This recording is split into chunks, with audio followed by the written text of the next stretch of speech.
Cuando son las 5 de la tarde con 30 minutos, los saludamos Fabricio Vélez, quien les habla José Antonio Sánchez, y aquí empieza Zoom al día. Fabricio, buenas tardes. Sé que has tenido una larga jornada frente al monitor, vigilando todas las intervenciones en la Asamblea Nacional. Como corresponde, ¿no? ¿Cómo estás, José Antonio? Saludos cordiales para todos quienes ya se unen a nuestra sintonía en esta jornada periodística. Hoy es 15 de abril del 2020. Les saludamos José Antonio Sánchez y quienes habla Fabricio Vela. Ya en minutos también, en segundos, se sumará Carolina Mela para compartir con nosotros esta jornada de muchísima información, que quiero comenzar señalando que siendo 15 de abril, al finalizar esta jornada, cuando son las 17 horas con 31 minutos, han pasado exactamente 5 días desde el Viernes Santo, sábado, domingo, lunes, martes, miércoles. 5 días exactos desde las 17 horas con 30 minutos en que el presidente Lenín Moreno, el pasado viernes 10 de abril, anunció su proyecto de reforma económica y el envío de esta iniciativa a la Asamblea Nacional. 5 días exactos después, el proyecto no ha llegado a la función legislativa. Vamos a comentar detalles de la comparecencia, que fue muy extensa, durante 5 horas y media, del ministro de Economía y Finanzas, Richard Martínez, ante el Pleno de la Asamblea Nacional. Se terminó hace poco. En este momento interviene en la legislatura el ministro de la Producción, Iván Montaneda. Todavía falta la intervención del ministro del Trabajo, Luis Poveda, y después de la directora del Servicio de Rentas Internas, Marisol Andrade. Pero digo, en esa comparecencia habló nuevamente de los lineamientos e incluso confirmó que serán 2 y no 1, sino 2 proyectos económicos urgentes, cuyo envío sí lo puede hacer el Ejecutivo en estado de excepción de forma simultánea, conforme consagra la Constitución, pero no dio fecha sobre el tema. 15 de abril, además, José Antonio, amigos y amigas que ya nos siguen, en el que llegamos a esta fecha sin que se haya pagado los sueldos a los servidores públicos, y sobre esto, además, lo vamos a comentar ya mismo.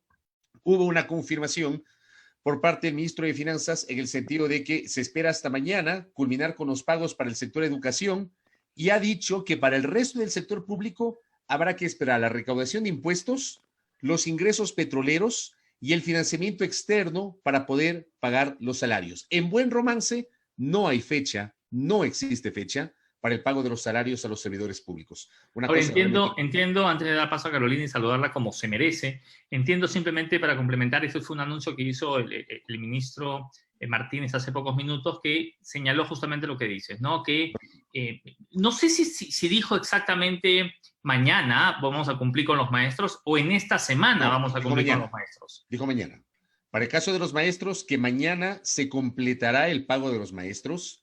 Pero para el resto del sector público, estamos hablando del resto de servidores públicos, ha dicho que ese pago va a depender de la recaudación de impuestos, de los ingresos petroleros y del financiamiento externo.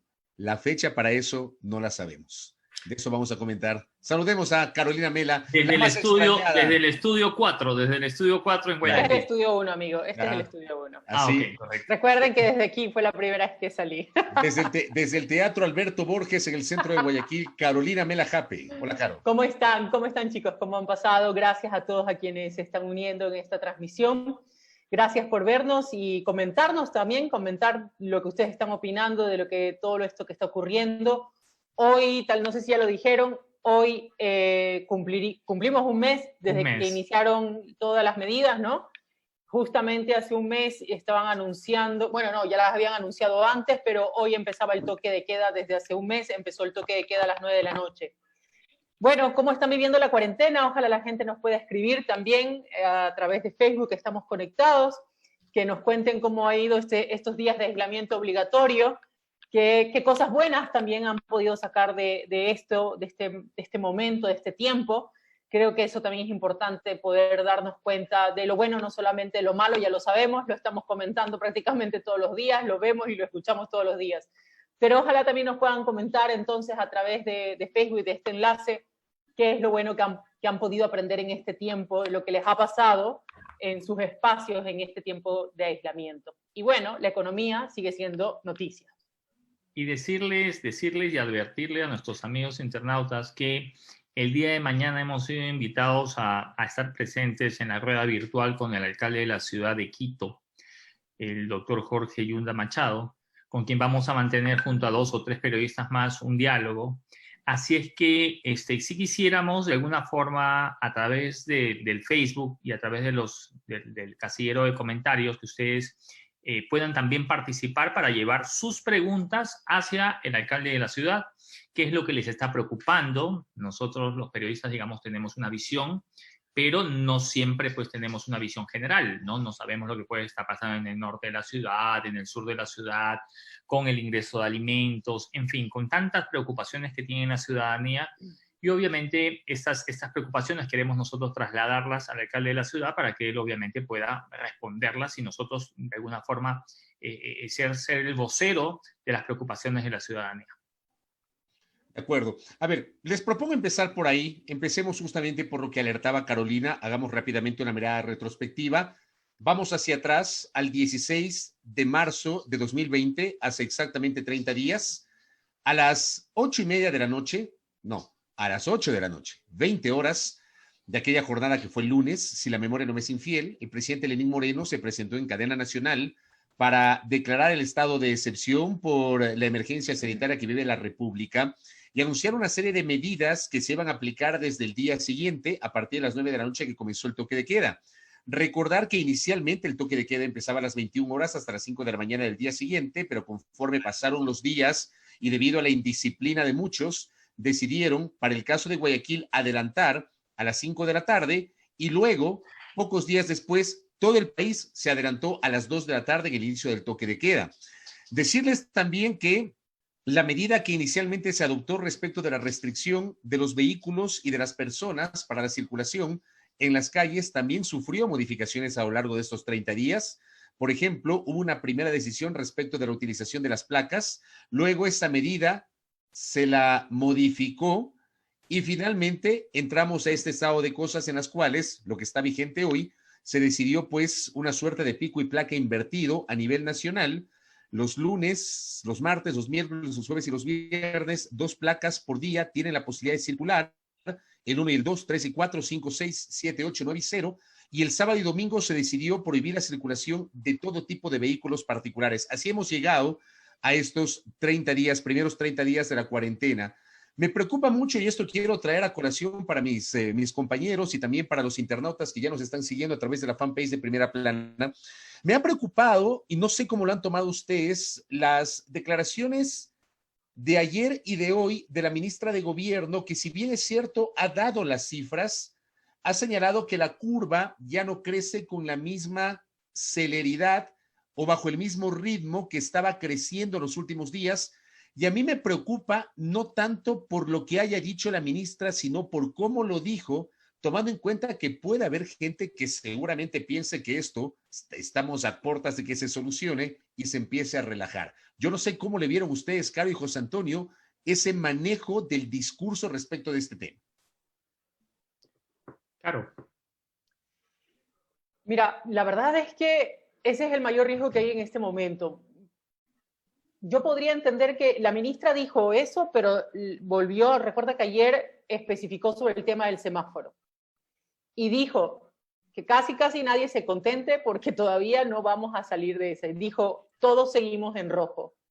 Entonces, no sé si realmente podría tomarse como que la gente debería relajarse. Tal vez crees que no sé, que esto puede llamar también de nuevo a la indisciplina de la gente, Fabricio. No sé, a ver, lo que pasa es que, por ejemplo, hoy me escribieron 2 personas. Luego de escuchar a la ministra y me dijeron, ¿será que con esa declaración ya el lunes nos corresponderá ir a trabajar? O sea, yo parto de eso. O sea, usted, Carolina, José Antonio Sánchez, quien les habla, probablemente algunos de los internautas habrán entendido de otra forma el mensaje. O sea, para mí está claro que estamos todavía muy lejos de que las cosas se normalicen. Claro que sí. Yo he dicho en varias ocasiones, tanto en mi cuenta Twitter, cuanto en este espacio, cuanto en el programa de radio, que cuidado, nos vamos a relajar. He recogido las declaraciones de la ministra Romo la semana anterior cuando dice, señores, van a pasar varios meses para que la normalidad pueda retornar. O sea, no vamos a retornar a la normalidad. Pero detrás de nosotros hay un grupo de personas que seguramente puede relajarse y esa es mi preocupación. Y ese relajamiento, que además fue un término que lo utilizó la semana anterior el alcalde metropolitano Jorge Yunda, cuando tomó algunas decisiones, por ejemplo, sobre el tema de los mercados, empezando por el mayorista y luego pasando por el mercado de Iñaquito, el mercado de Calderón, etcétera. El alcalde Yunda ya habló de un relajamiento. A mí me preocupa eso porque muchas veces, a ver, creo que a la gente hay que decirle de otro modo porque a veces, digamos, se entiende de otra manera el mensaje. Por eso yo traigo a colación este tema. Y no es una crítica per se a la ministra, que se lo entienda, porque creo que ella está diciendo lo correcto. No hay la misma velocidad en el crecimiento de la curva, sí. Pero hay que decirle a la gente, hey, señores, cuidado, no se relajen. Esto sigue y todavía no sabemos qué va a pasar. Claro, tal vez debió haber tenido ambas frases, ¿no? Es decir, haber contado, porque claro, cuando tú también escuchas de que ella dice que la curva parece que no está creciendo a la misma velocidad que venía, podemos sentir que es una buena noticia, porque eso significa de que si mañana cualquier cosa ocurre, por lo menos vas a encontrar ahora un hospital que te atienda, al menos en el caso de Guayaquil, que ustedes ya saben lo dramático que es. Tal vez ustedes en Quito no pasan por algo similar siquiera a lo que ocurre acá. Pero claro, esto tiene que venir siempre acompañado, reforzando el mensaje de que seguimos en el aislamiento obligatorio, que no se puede salir, y recordar incluso las medidas, porque hasta ahora mucha gente sigue preguntando qué carros circulaban hoy día, o si podemos seguir, si yo tengo que ir a tal parte puedo ir, o incluso preguntando otras cosas que ya llevamos un mes en esto y que desde hace un mes no se podían hacer, ¿no? Ahora, hay que entender varias cosas. Primero, el hecho de que la comunicación gubernamental lo que intenta también es dar un poco de tranquilidad, pero sí coincido con Fabricio que en esa intención mucha gente se puede relajar. El otro día bueno, intenté participar varias veces en las cadenas de gobierno justamente para plantear una pregunta. El día de ayer se me dio, pero yo tenía acumulada 14 preguntas. Eso te iba a decir, creo que una vez te pararon bola, ¿no? Bueno, la verdad que no he intentado muchas veces, ¿no? Tampoco creo, yo no soy de aquellos que quieren estar todos los días, no. Cuando tengo algo que no lo puedo, o sea, yo no le voy a preguntar a la autoridad algo que quizás ya han emitido un informe, han emitido un boletín, ya hay un pronunciamiento oficial, porque eso ya es de caer en el figuretismo. Pero sí creo importante que cada vez, digamos, que uno tiene un cuestionamiento o una pregunta que no puede resolverla por ningún lado, es, creo, la autoridad la encargada de darla. Y yo tenía una pregunta, y a propósito de lo que ustedes hablan de la curva, ¿sí? La pregunta iba en el sentido de que la curva, el aplanamiento de la curva, ¿no? Todos los países dicen, sí, hay que aplanar la curva y todo lo demás. La aplanada de la curva está íntimamente relacionada al control de la enfermedad, ¿sí? Ojo, la curva, aplanar la curva o subir de curva o bajar de curva, está íntimamente relacionada al control de la enfermedad o está relacionada a la capacidad sanitaria que tiene un país. ¿A qué me refiero con esto? Tú dices, mira, nosotros podemos atender al mismo tiempo a 3.000 personas.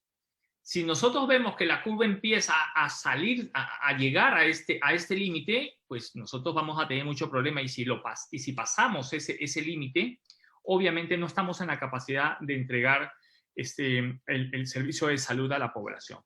Esa era la pregunta que yo tenía, porque yo había escuchado a algunos expertos, el otro día hicieron un ejercicio bastante interesante en el gobierno, de poner a unos expertos a dar unos foros, ¿no? Para periodistas, para que de alguna forma nosotros manejemos de mejor forma la información, los términos, en fin, ¿no? Me pareció un ejercicio, ha pasado solo una vez, creo que eso deberían, por ejemplo, ser bastante recurrente, ¿no? Eso creo que es bastante importante para que nosotros estemos permanentemente bien informados, pero es algo que yo hasta ahora no estoy absolutamente claro, ¿no? Entre si esa curva, el aplanamiento de la curva, satisface a un Estado porque dice, wow, mientras que no pasemos el límite de la capacidad instalada, de alguna forma la situación sanitaria en el país es manejable y controlada.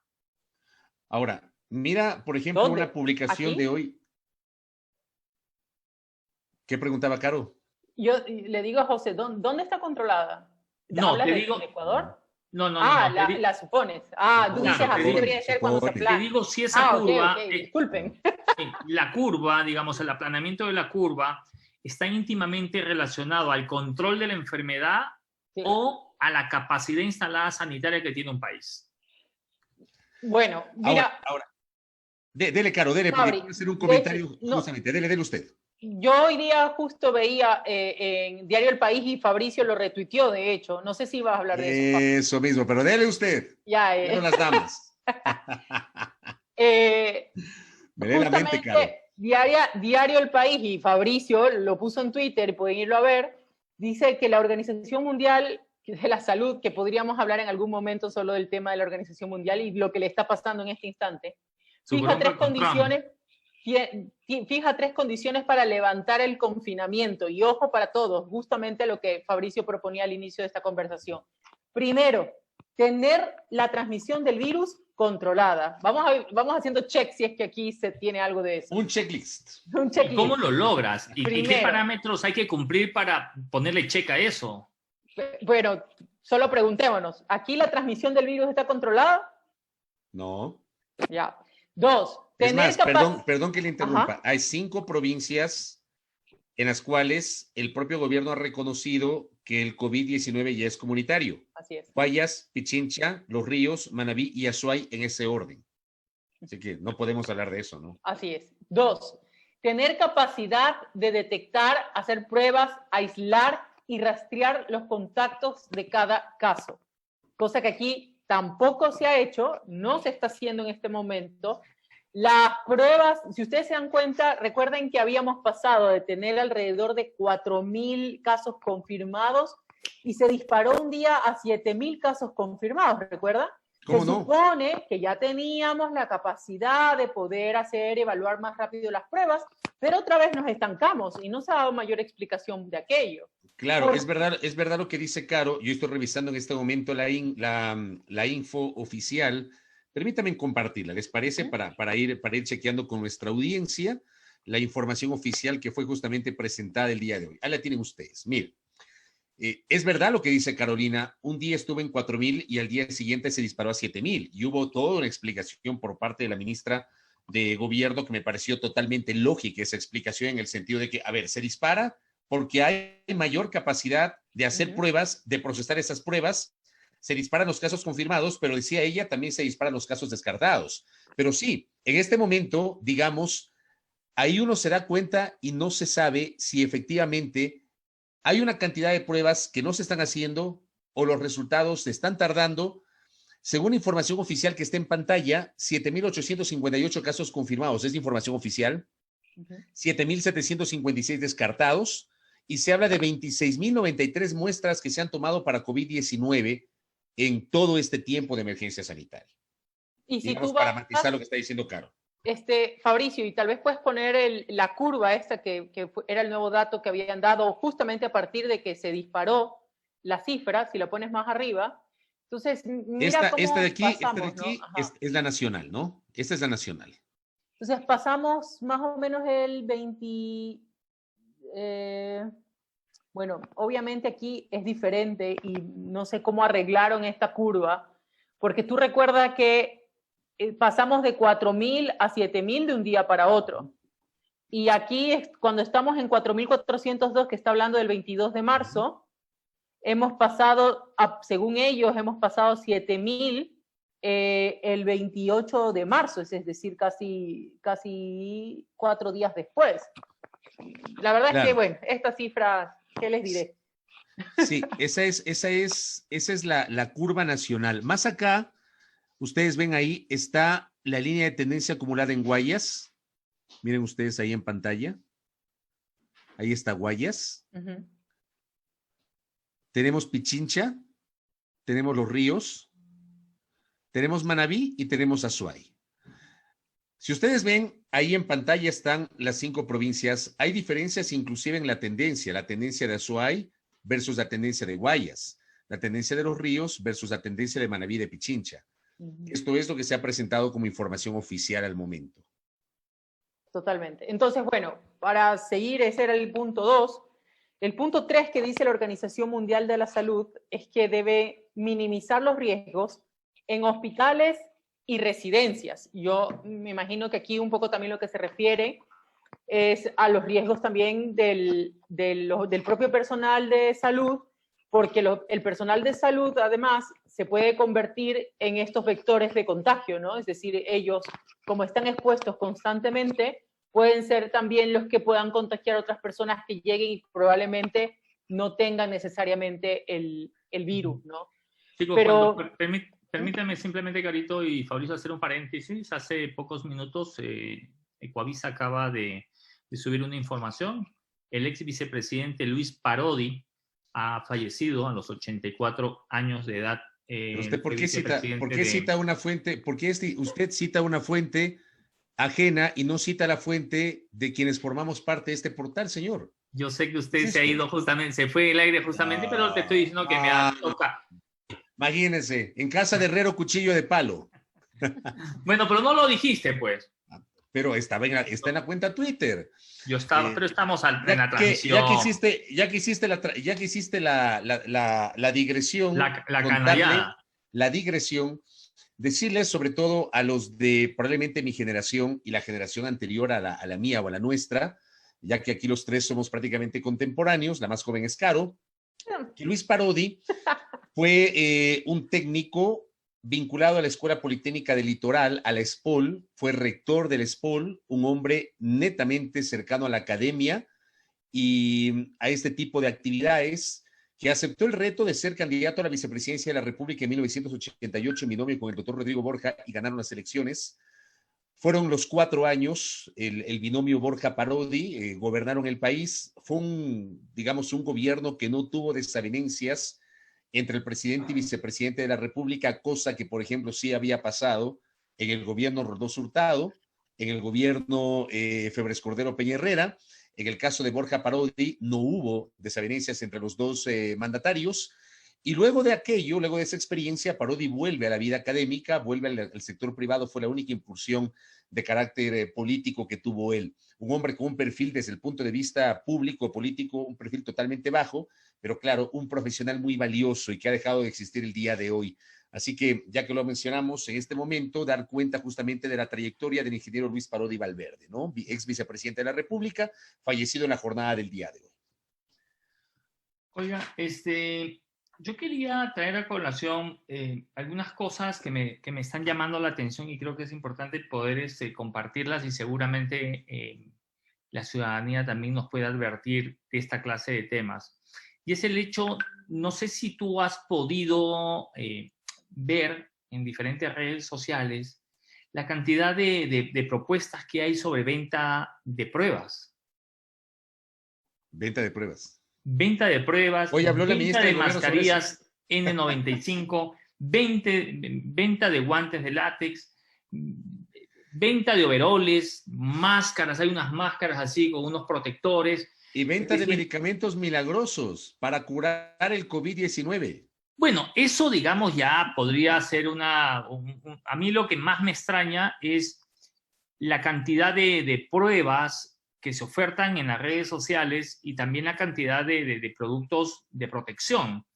Cuando vemos que muchos municipios, el propio Estado a lo mejor, y te estoy diciendo esto desde hace aproximadamente una semana, se ha visto con mayor recurrencia en las redes. Entonces, yo, digamos, he escuchado también que hay muchas pruebas que están llegando falsificadas. Incluso hubo una denuncia en los Estados Unidos sobre falsificación de pruebas para el COVID. Y claro, en un momento determinado donde todo el mundo anda deseoso de, digamos, hacerse una prueba, en fin, esto es preocupante, ¿no? Porque imagínate, cuando hay esa necesidad, pues los estafadores ven en esa necesidad un buen negocio. El típico caso de viveza criolla, para el cual evidentemente tenemos que estar atentos, tenemos que estar pendientes de aquello. Sí, lo que tú dices es cierto.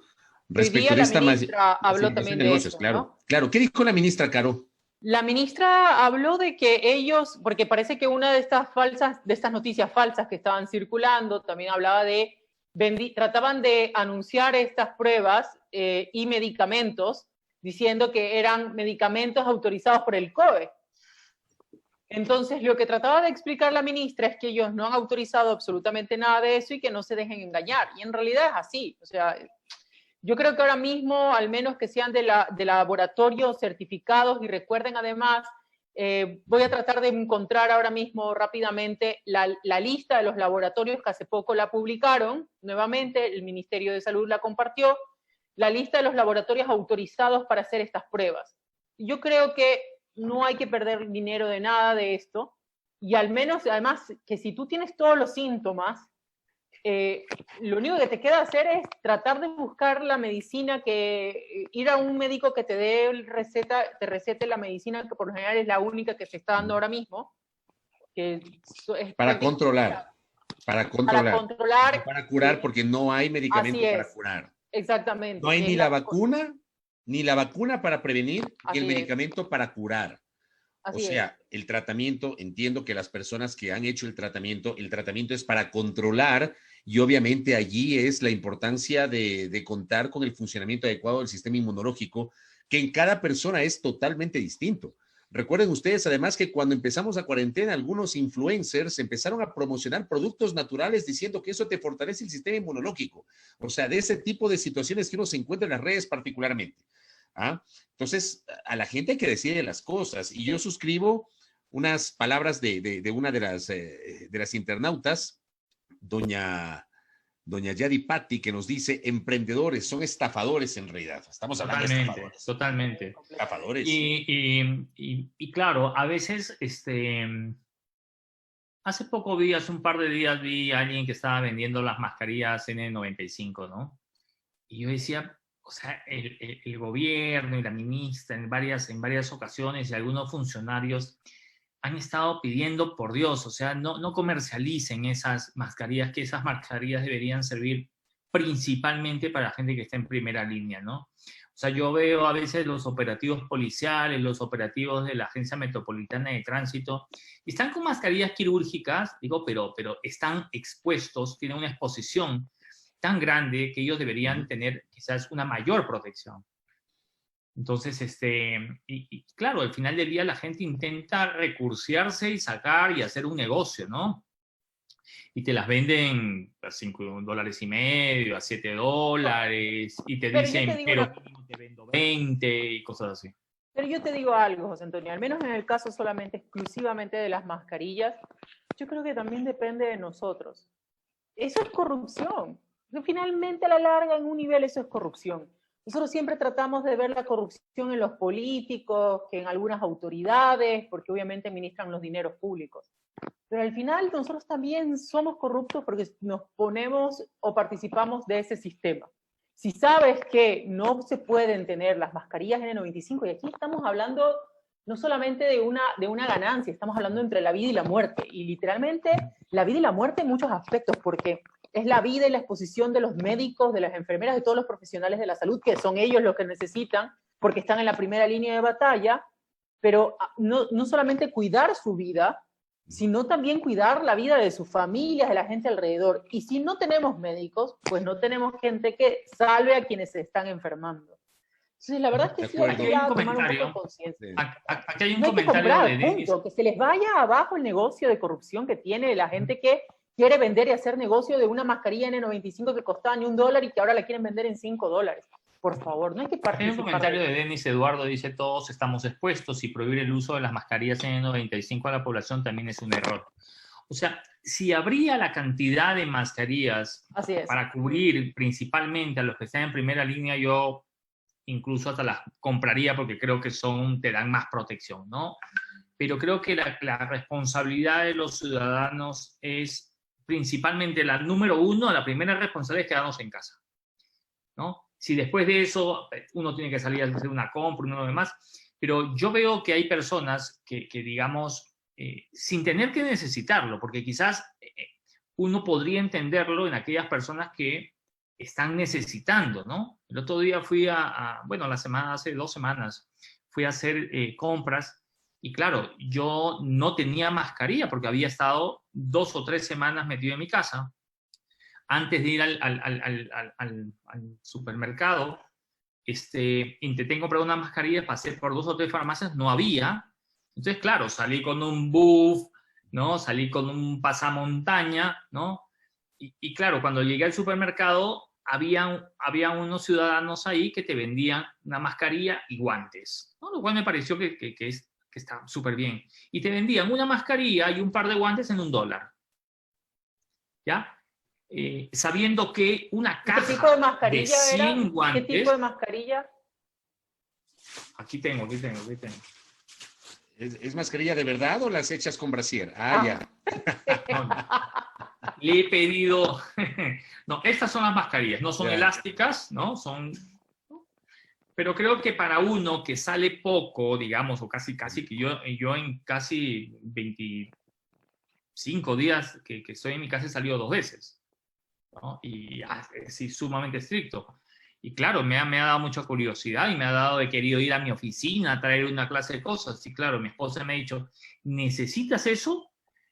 No, la verdad que no. Ok, entonces me he quedado. Mira, pero hoy día justamente me enteré que hubo un señor que estuvo guardado en su casa. No había salido para nada, o sea, para nada. Tenía por suerte todas las cosas en su casa. Comenzó a presentar síntomas el día lunes, entre esos que pierde el olor y el gusto. Y ¿saben a dónde el único lugar donde salió? Salió ni 5 minutos a una farmacia. Es decir, el virus es tan nuevo, se desconoce tanto de su nivel de contagio, de realmente cuánto tiempo queda suspendido en el aire, en qué condiciones, de su transportación, etcétera, claro, etcétera. de la transportación. Se desconoce tanto, mejor dicho, de cómo actúa realmente este virus, que, mira, si hay que decir que hay que tenerle miedo, hay que tenerle miedo. Si eso sirve para que la gente tenga todas las precauciones y que se deje de estar confiando, pues yo creo que si hay que decir, hay que tenerle miedo. De acuerdo. O sea, yo estimo, o sea, hay una... Iba a decir, José Antonio, estamos esperando que se conecte el doctor Pablo Araujo. Con él, justamente, él es un especialista en estas materias. Vamos a hacer una evaluación de este mes de cuarentena. Y luego, correcto, conectémonos inmediatamente con él para poder seguir hablando sobre esto. Y luego, a propósito de mensajes que recibimos, sí vamos a hablar de los temas económicos, porque hoy la economía dominó el debate en la Asamblea Nacional. Yo he seguido prácticamente toda la jornada legislativa, 5 horas y media la intervención del ministro de Economía. Intervino en 3 partes, en 3 bloques.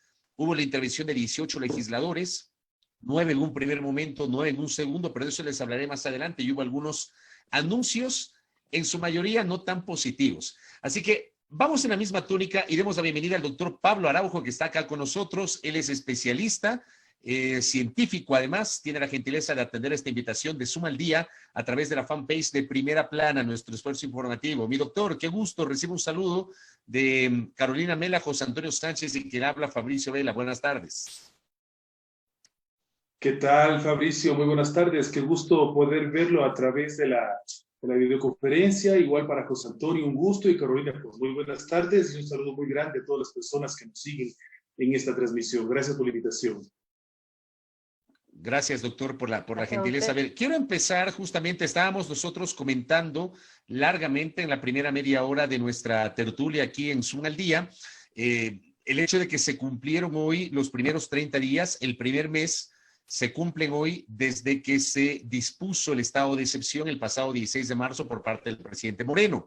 La ministra de Gobierno ha señalado que ya hemos superado las 2 etapas de 14 días cada una, es decir, superamos los 28 días de cuarentena, 14. ¿Cómo ve usted, cómo evalúa estos primeros 30 días? ¿Cuán efectivas desde su óptica han sido las medidas? ¿Y qué va a pasar? ¿Cómo ve usted el futuro inmediato con la decisión de mantener las restricciones vigentes desde el 16 de marzo? Gracias, Fabricio. Mira, desde mi visión, ¿no es cierto? Desde la academia, pues se puede ver que las medidas van teniendo su efectividad al tenernos confinados en casa. Pero recordemos de que no solo es esta disciplina social que nosotros debemos manejar, sino también de que el gobierno ya ha puesto ahí en juego este tema de más diagnósticos, más pruebas, sean estas PCR y también las famosas llamadas pruebas rápidas, que son las 2 ejes con los cuales se deben ir caminando, ¿no? Todo lo que es la parte de distanciamiento social, la parte de disciplina. Tengo que decir que en las primeras semanas que vivimos esto, pues a todos nos cogió de nuevo. O sea, de repente estás caminando normalmente en la calle, haciendo tu vida normal, ¿verdad? De la academia, con tus estudiantes, haciendo investigación, haciendo clases, y de repente estás cerrado en casa, frente al computador. Estás hablándole a máquinas, pero claro, le estás hablando a personas, ¿verdad? Tus padres en casa, con mucho dolor se veían las imágenes de la... Yo pienso que es por no entender realmente la magnitud del problema, de personas que en distintos sectores tenías distintas, llamémoslo así, maneras de no guardar la ética social de estar aquí, ¿verdad? Entonces, desde mi visión hasta el momento, ¿no es cierto?, estamos entrando dentro de lo que se esperaba, es decir, estamos en ciertas partes del país, en ciertas provincias, ¿no es cierto?, estamos conteniendo de a poco el contagio de persona a persona, ¿sí? Hay distintos modelos que se han visto en la distribución en redes sociales. Estamos también probando nosotros modelos en la universidad, ¿sí? Que nos ayudan pues a entender más o menos cómo va modificando esto, o sea, cómo se va tratando. Entonces, hasta el momento yo lo que veo es que las medidas van tomando su efecto, ¿de acuerdo? No por estar confinados en casa el virus ha desaparecido, sino lo que estamos haciendo es ir frenando poco a poco los contagios, ¿no es cierto?, para no reventar en nuestro sistema sanitario.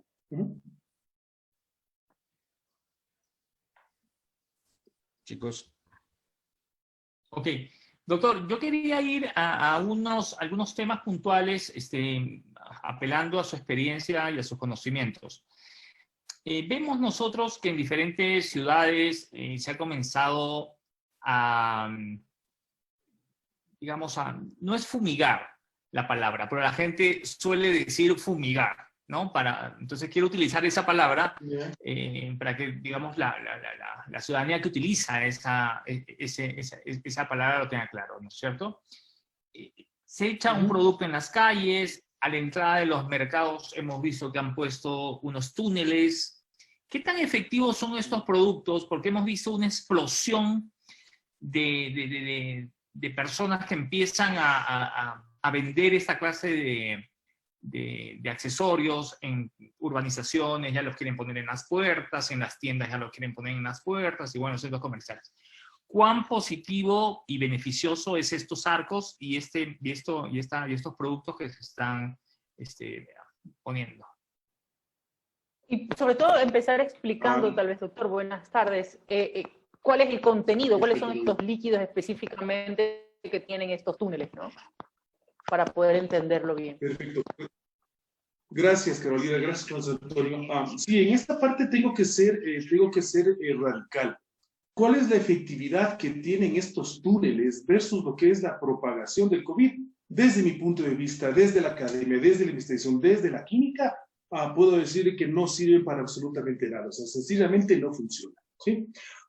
Pensemos en lo que son productos químicos. ¿Qué están poniendo en estos túneles de desinfección? Hipoclorito, lo que nosotros normalmente llamamos cloro. ¿A qué porcentaje estarán colocando? No se dice, pero solo pensemos en esto, en el frasquito que nosotros nos venden en la casa, para limpiar los pisos de la casa, nos dice que es hipoclorito al 3,5%. Y ya eso nos dan las recomendaciones de los fabricantes de que eso es tóxico para la salud. Que si es que tenemos contacto lo que son las mucosas, los ojos, con ese producto que nos venden en la casa, vamos a tener problemas. El cloro es una sustancia oxidante. ¿Qué es esto de la oxidación? Es muy sencillo. Los electrones van de un lado a otro y, en palabras cristianas, nos quema. Es por eso el efecto de que se nos destiñe la ropa, ¿no es cierto? Yo no puedo pensar incluso en colocar cloro, ¿no es cierto?, hipoclorito de sodio, en un chisguete y ponérmelo en la cara como para pensar que de esa manera voy a reducir mi contagio del COVID. Luego, ¿qué más he escuchado y he leído que están poniendo en estos túneles de desinfección? Los famosos compuestos cuaternarios, los amonios cuaternarios de tercera, cuarta y quinta generación. En esto no nos volvamos locos, no es que por más generación será un mejor producto, sino es simplemente un cambio de la molécula. Más cationes por aquí, más molécula por acá. En el fondo, el amonio cuaternario es un jabón, ¿sí? Entonces, esto es como que usted cogiera el desinfectante del piso, igual se lo ponga el chisguete de acá. no funciona, porque para pensar en la acción de los productos químicos es el químico, la concentración del químico y el tiempo que éste acciona sobre la superficie. Cuando se habla de desinfección, se está hablando sobre superficies inertes, ¿no es cierto? Sobre, qué sé yo, el escritorio, el mostrador, los manguitos de los carritos del supermercado o el traje de protección hermético que llevan ciertos funcionarios, ¿no es cierto? Que llevan ciertos científicos cuando ingresan a laboratorios con distinto nivel de contención microbiológico. Entonces, estos arcos de desinfección, desde el punto de vista químico, yo pienso que no, o sea, no sirven para absolutamente nada. O sea, más bien sería algo mental o un negocio, ¿no es cierto? Que se, Pero ahí como, sí es importante hacer ahí sí es importante hacer un paréntesis, porque, digamos, no solo se está utilizando desde la perspectiva o desde el uso privado, sino también las instituciones, como los municipios, están poniendo a la entrada de los mercados. Ciertamente usted señala que un cloro que se vende para uso familiar en casa está al 3% el cloro, ¿no es cierto? Y si nosotros nos ponemos eso con un poco de agua, obviamente lo más probable es que se destiña nuestra ropa y tengamos algunos problemas en mucosa, ojos, en fin. Lo que está usted señalando es que quizás lo que se está poniendo en los túneles está muy por abajo de ese porcentaje y por lo cual no causaría ningún tipo de impacto si es que alguna persona está infectada con el COVID, o definitivamente incluso hasta el 3% o incluso un poco más de porcentaje, tampoco serviría el cloro como una medida de precaución.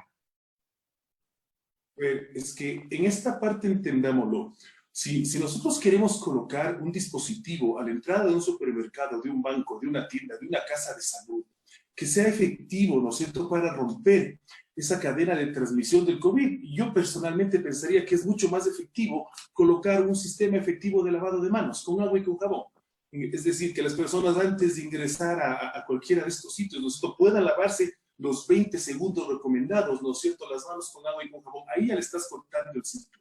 Bien, dentro de esto de los productos químicos, hay una cosa que hay que tener en cuenta. No solo es el producto químico en sí, sino también necesitas tiempo de acción del producto químico sobre la superficie inerte que tú quieres desinfectar.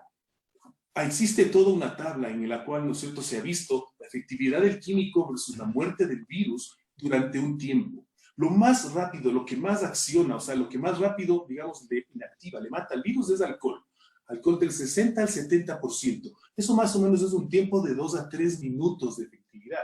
Pero si vamos cambiando ya de productos químicos, pasando por el cloro, llegando a los amonios cuaternarios, el tiempo que, incluso el cobre como metal, el tiempo que necesita esa acción del químico sobre la superficie para causar una disminución de la vialidad de los virus, de los microorganismos, ahí estamos hablando de 3, 4, 5, 6, hasta 10 minutos más o menos.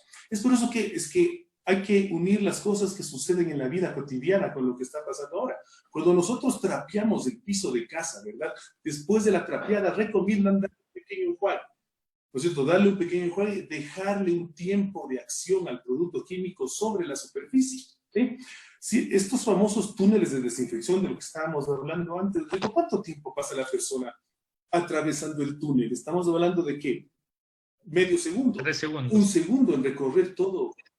3 segundos en recorrer todo el túnel. Si vas bajando la concentración del producto químico, lo que tú me mencionabas, ¿verdad, José Antonio? Es decir, no le ponemos cloro al 3%, le ponemos cloro al 0.01%, ¿no es cierto? Ya la cantidad de las moléculas activas que podrían causar esa oxidación que les mencionaba antes, ese efecto químico de matar, entre comillas, a los microorganismos, cada vez es más disminuida. ¿Por qué? Porque la concentración va bajando. Es ahí que todo producto químico que es usado para desinfección, ¿sí? Primero, pues te dicen que no tenga contacto con las mucosas, con los ojos. Si es que esto sucede, que se consulte al profesional de la salud, ¿verdad? Te dan una dosis recomendada a los fabricantes. Dicen, bueno, para que esto tenga solución, porque ha habido pruebas previas a eso, ¿no es cierto? Debe durar tanto tiempo, luego se enjuague. ¿Qué sí he visto? De lo que he leído, es interesante esto en la parte de los conjuntos residenciales, ¿no es cierto? Es mucho más efectivo colocar una bandeja, ¿no es cierto?, con la solución de hipoclorito para colocar ahí tus zapatos, ¿verdad? Igual esos zapatos no deben entrar al domicilio, ¿de acuerdo? Para poder caminar en las horas comunes de tu conjunto residencial. Hoy en la mañana me preguntaba aquí el administrador de mi conjunto, doctor, ¿qué producto compramos para fumigar lo que son los parqueaderos? Queremos fumigar todos los parqueaderos, utilizando la palabra, ¿no es cierto?, que me decías tú. Yo les decía, pero a ver, pensemos en con qué frecuencia están saliendo los vecinos, ¿no es cierto? Y de ahí pensemos en qué posibilidad hay, ¿no es cierto?, de la transmisión del virus, ¿no es cierto?, porque esté en el concreto o en la llanta del carro o el sitio por el que camina una persona cuando regresa de hacer la compra, ¿de acuerdo?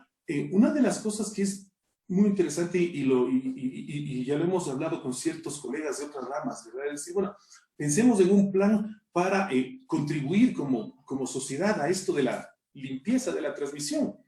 A cualquier agente químico externo, ¿de acuerdo?, que no sea medicamento, va a causar una afectación a la salud. O sea, los desinfectantes, el cloro, el ácido peracético, estas cosas que se van escuchando, el mismo ozono, todo agente químico exterior que no sea medicamento va a causar un problema sobre las personas, sobre nuestras glucosas, sobre nuestros ojos. Entonces, aquí, por ejemplo, doctor, si me permite interrumpirlo, hay interacción de los internautas en este diálogo con el científico Pablo Araujo. Él es docente, académico, investigador de la Universidad Central del Ecuador. Denis Eduardo, por ejemplo, dice, las personas pasan por el túnel y con las mascarillas que se usan de forma artesanal, el nivel de ingreso del producto por las vías respiratorias sería alto, debilitando los pulmones. ¿Usted coincide con esta visión del internauta? Por supuesto, Fabricio, así sea medio segundo, ¿no es cierto? Imagínate las mascarillas como la que enseñaban hace un instante aquí, que se te humedezca de cloro, que se te humedezca de amonio. Su efecto. Eso va a tener su efecto sobre nuestro sistema respiratorio, y en esto un profesional de la salud te puede hablar de la A hasta la Z, de todos los efectos que va a haber sobre nuestro sistema respiratorio. Es decir, no estamos combatiendo el COVID, estamos, pienso yo, empeorando la calidad de vida, ¿no es cierto?, de las personas que caminarían por estos arcos de desinfección. Acá, por ejemplo, también nos piden que le preguntemos si es útil o no el alcohol artesanal para desinfectar. Fernando Díaz nos envía esta consulta. Yo me imagino que el alcohol artesanal se refiere a la persona que nos hace la pregunta, ¿no es cierto?, lo que sale de los trapiches. A lo que sale del trapiche. El alcohol para... A ver si Fernando... Claro. ¿El etílico o el...? ¿A cuál te refieres, Fernando? A ver si nos especifica. Que nos aclara, ¿no? Ahora, doctor, yo quisiera su comentario, porque en redes sociales hay demasiado producto que a uno le ofrece, y en esta desesperación, claro, hay mucha gente que hace gárgaras de sal, ya mismo empiezan a hacer gárgaras con Pinoclin o se bajan media botella de whisky. Ideas, José Antonio. ¿No? O pensando que, digamos, con media botella de whisky nosotros nos vamos a limpiar la tráquea, en fin. Mire este producto que lo estoy poniendo y dice, no, caballeros, quiero poner en su consideración este producto que puede ayudar a prevenir contagios innecesarios. El precio accesible, 2,99 masiva. Y en la parte de abajo dice, mata 99,9% de virus y bacterias. No sé si usted logra ver ahí. Bueno, o sea, lo logro ver. Mata el coronavirus COVID. Te puedo decir que también me llegó a mí esta publicidad de los tantos grupos de WhatsApp en los que uno está, ¿no es cierto? Le van llegando estas cosas, vi la información, y claro, un producto que tenga el 75% de alcohol, ¿no es cierto? Por lo que se ve en la etiqueta de ¿no es cierto? Sobre una superficie. Imagínate sobre la mesa, ¿no es cierto?, sobre el mesón de trabajo, sobre el teclado. Claro que va a tener su efectividad del 99% en los 2-3 minutos, porque básicamente tiene alcohol, ¿sí? Ahí dice, tiene alcohol al 75%, ¿de acuerdo? Pero eso para reducir el contagio de persona a persona no va a servir para absolutamente nada. Claro, porque uno no se lo puede poner en el rostro ni en las manos, porque Exacto. seguramente va a tener algún tipo de complicaciones. Ahora, Pero doctor, cuando hablamos de persona a persona, si alguien nos estornudó, si alguien se tocó la cara, o sea, los ojos, la nariz y puso sus manos sobre algo que nosotros después vamos a tocar. Ahí estamos hablando, esas son las opciones de transmisión entre persona y persona. Ahora bien, entonces, Exacto. si son estos... Ajá. ¿Usted quiere especificar algo? Dígalo. A ver, sí, mira, imagínate que regresas de hacer la compra, ¿no es cierto? Que saliste de casa para ir a la farmacia. Por esos eventos de la vida, ¿no es cierto? Alguien te tosió cerca, no te percataste, tu ropa está contaminada, ¿verdad? Que a veces ese es el temor de, uy, es que la ropa está mala. Una de las recomendaciones es antes de entrar a casa, ¿no es cierto? Tener la zona limpia y la zona sucia, ¿no es cierto? Te sacas tu ropa, pensamos que topaste la ropa, ¿no es cierto? Que tenía el virus, ¿verdad? La ropa va a la lavadora, pero si en ese instante tú vas y te lavas las manos con los 20 segundos, ¿no es cierto? Ya la ropa está en la lavadora, tú te lavaste las manos adecuadamente ya en casa, ya cortaste la cadena de transmisión del virus, sin antes de haberte llevado las manos a la cara, ¿verdad? Entonces, ahí está ya cortada la cadena de transmisión y no hizo falta que pases por túneles de desinfección y que te pongan mata todo encima, ¿sí? Hay que tener conciencia de esta parte. Eso nada más que... Ahora, doctor, también hay anuncios, digamos, hay muchos anuncios sobre, digamos, cosas como esta, ¿no? Que le venden el servicio de ir a la casa, desinfectarle la casa y todo lo demás. ¿Qué tan oportuno es esto? Digamos, las desinfecciones se hacen regularmente para combatir los bichos, los moscos y todo lo demás. ¿Sirven esta clase de propuestas o no vemos ahí a la persona que está con todo su equipo? Yo lo que tengo que decir, francamente, porque como te contaba hoy en la mañana, la administradora de mi edificio conversábamos al respecto de esto. Me dice, nos ofrecen venir acá al conjunto y que nos fumigan por una determinada cantidad de dólares los metros cuadrados. Y digo, a ver, déjenme ver el producto que quieren colocar. Y era un producto de uso veterinario, que mataba todo lo que está en lo que son los corrales de los animales. Y le digo, veas, soy sincero, eso versus los parqueaderos, versus las zonas comunes, no va a tener igual. Es preferible tener las medidas de higiene que tenemos hasta ahora en lo que son zonas comunes con lo que es el cloro, ¿de acuerdo? Esto de las fumigaciones, como veo, esperaría que la persona de la imagen que me compartiste, ¿no es cierto?, la mascarilla que está usando esa persona esté homologada y esté pensada para soportar esa carga de productos químicos que se están fumigando, porque no puede ir con cualquier mascarilla, no son las que te venden en una ferretería. Entonces, más me preocupa la salud de la persona que realmente la efectividad final de esa desinfección. Hay una persona que nos escribe y que es cierto, tenemos un delay medio raro hoy día para variar en nuestra conexión. Sí. Por eso, perdón, creo que por eso nos estamos interrumpiendo. Pero solamente, José, si me permites un segundo, porque Cristian Mesa nos está diciendo, ¿qué pasa si uno utiliza el alcohol al 70%? Incluso a veces lo venden a menos, en las manos directamente en vez del alcohol en gel. Lo que va a suceder es que se van a ir resecando paulatinamente las manos. O sea, el alcohol, por una de las propiedades que se llama formación de puentes de hidrógeno, ¿no es cierto?, paulatinamente nos va a ir deshidratando las manos.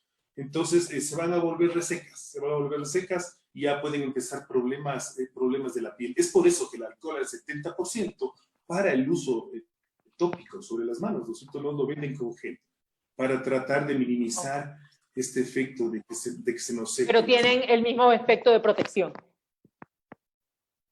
Si la concentración de alcohol está sobre el 60-70%, van a tener el mismo efecto, por supuesto. Prácticas como estas, doctor, a las entradas también de los conjuntos, sabemos que hoy día ha proliferado la comida a domicilio y todo el servicio de llevar cosas a domicilio, en las motos, en fin, ¿no?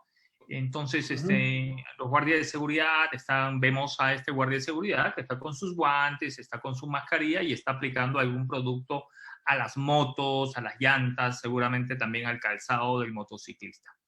Lo están haciendo en algunos conjuntos habitacionales, están haciendo esa práctica con los vehículos que ingresan. Ajá.